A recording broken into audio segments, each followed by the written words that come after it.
Frank Habineza ni umunyapolitiki, ni umwe mu bifuje kuba abakandida ku mwanya wa Perezida wa Repubulika mu matora azaba muri uku kwa karindwi mu mwaka wa 2024. Njye ugiye kubagezaho iki kiganiro ni umubyeyi Dina nk'ibisanzwe. Dr Habineza Frank ni umugabo ufite imyaka 47 y'amavuko, arubatse, afite umugore n'abana 3. Frank Habineza yavukiye muri Uganda, Mityana, mu mwaka w'1977. Ni umwe mu bashinze ishyaka Green Party, ayobora perezida wa mbere kugeza n'ubu niwe ukiriyobora. Yize amashuri abanza n'ayisumbuye muri Uganda, arangiza mu mwaka w'1998. Amashuri ye makuru yayigiye muri Kaminuza y'u Rwanda i Butare hagati y'1999 na 2004.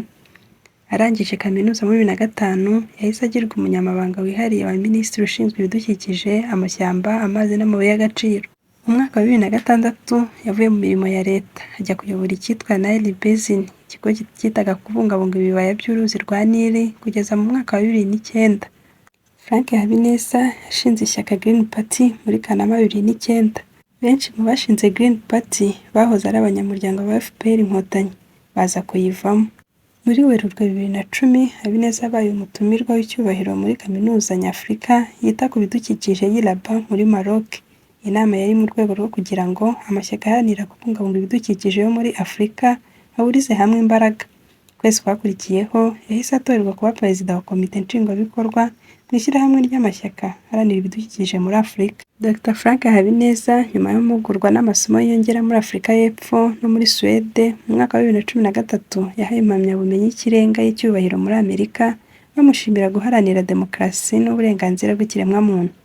Avuga ko gukunda politike yabikuye ku muryango w'abanyapolitiki wo muri Uganda wamureze nyina amaze kwitaba Imana mu mwaka wa 1988. Nyuma y'imyaka 15 ari muri FPR Inkotanyi, Habineza yivuyemo, yiyemeza gushinga ishyaka rye. Bavugaga ko ashaka guhangana n'ibibazo yabonaga byananiye FPR.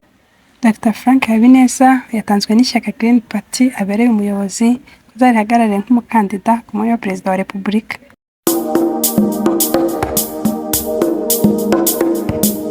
Ndagushimiye wabanye natwe muri iki kiganiro. Niba ari ubwa mbere twiyunzeho, ndagusaba gukora subscribe kugira ngo n'ibindi biganiro bye bikugeraho. Kandi niba wakunze ikiganiro ukore kuri like. Ndabakunda, Imana ibarinde.